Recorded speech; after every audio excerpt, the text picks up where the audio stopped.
வணக்கம் நண்பர்களே, welcome to MIMTPT real estate Chennai. நிறைய பேர் பார்த்தீங்க அப்படின்னா, நம்ம ஒரு பிளாட் வாங்கணும் அப்படின்னா முதல்ல எதிர்பார்க்கறது பார்த்தீங்கன்னா ரோடு வந்து எனக்கு பெருசாக இருக்கணுங்க அப்படின்னு சொல்லுவாங்க.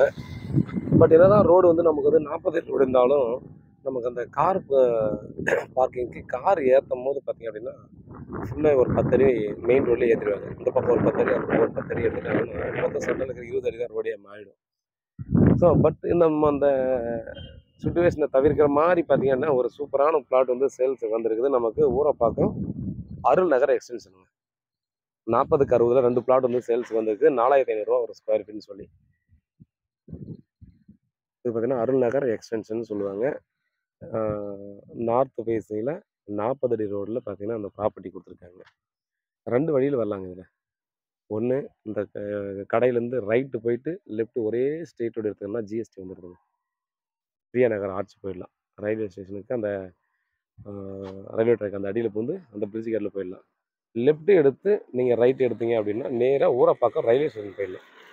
ஸோ ரயில்வே ஸ்டேஷனுக்கு போகணும் அப்படின்னா நமக்கு 2 கிலோமீட்டர் வரும். ஜிஎஸ் ரோடுக்கு போகணுன்னா 1.5 கிலோமீட்டர் வரும்.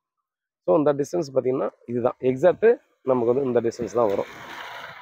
ஸோ இந்த ரோடு மட்டும் பார்த்தீங்கன்னா ஏன் 40 அடி ரோடு 40 அடியாக மட்டுமே இருக்குது, கார் ஏற்றுறதுக்கான வழியை வந்து ஏன் இதில் யூஸ் பண்ணல அப்படின்ற ஒரு கேள்விகள் கண்டிப்பாக இருக்கும்.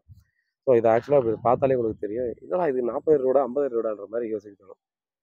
ஸோ இதில் வந்து பார்த்தீங்கன்னா அந்த கார் ஏறத்த ஸ்லோப்பான ஒரு விஷயத்தை அங்கே கொண்டு வராதுக்கு காரணம் பார்த்தீங்கன்னா மெயின் ஒரு ரீசனு, இந்த ரோடுக்கு அடியில் பார்த்தீங்க அப்படின்னா நமக்கு இந்த ஏரியிலேருந்தோ இந்த ஃப்ளட் வரும்போதோ தண்ணி போகிறதுக்கான பெரிய காவா பார்த்தீங்கன்னா உள்ளே இருக்குது.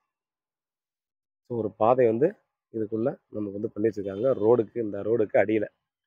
அப்படி இருக்கிற பட்சத்தில் பார்த்தீங்க அப்படின்னா இவங்க இந்த இடத்துல தோண்டி எடுத்தாங்க அப்படின்னா திரும்பவும், அதாவது நம்ம கார் போகிறதுக்கான ஸ்லோப்பை அதை கட்டிட்டாங்கன்னா ரோடுக்கு, அதாவது அந்த காவா தூர் வர்றதுக்கோ இதை சரி பண்ணுறதுக்கோ உடைக்கும் போது அதையும் சேர்த்து உடச்சா எடுத்தாகணும்.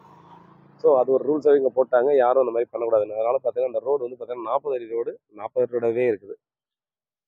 ஸோ அதனால் பார்த்தீங்கன்னா இது ஒரு பியூட்டியான இடம் அப்படின்னு நம்ம சொல்லலாம். இந்த 2 பிளாட் தான் நமக்கு சேல்ஸ் வந்துருக்குதுங்க. இந்த ஏரியாவில் இவ்வளோ பீஸ்ஃபுல்லான ஒரு லொக்கேஷன் பார்த்தீங்கன்னா வேறு எங்கேயும் கிடைக்கிறது கஷ்டம். ஏன்னா நம்ம 40 அடி ரோடை 40 அடி ரோடாகவே யூஸ் பண்ணலாம். காரை வந்து ஈஸியாக வெளியே நிற்க வைக்கலாம், அதில் பிரச்சனை இருக்காது. யாரும் ரோடை வந்து ஒரு அடி கூட ஆக்குபை பண்ண முடியாது. இந்த ரோடு மட்டும் நான் சொல்கிறேன். ஸோ அந்த மாதிரி ஒரு பியூட்டிஃபுல்லான பார்த்தீங்கன்னா ஒரு விஷயத்தை கொண்டு வரக்கூடிய ப்ராப்பர்ட்டி தான் இது. பாருங்கள், அந்த சரௌண்டிங்கில் யாராவது பார்த்துருக்கீங்கன்னா டெஃபினட்டாக மிஸ் பண்ணாதீங்க. வீட்டில் மகாலட்சுமி வாங்க, ப்ராப்பர்ட்டியை பாருங்கள், பிடிச்சிருந்தா அடுத்த கட்டமாக ப்ராசஸ் பண்ணலாம். Approved plot. Trust me, you know my sincerity. நன்றி.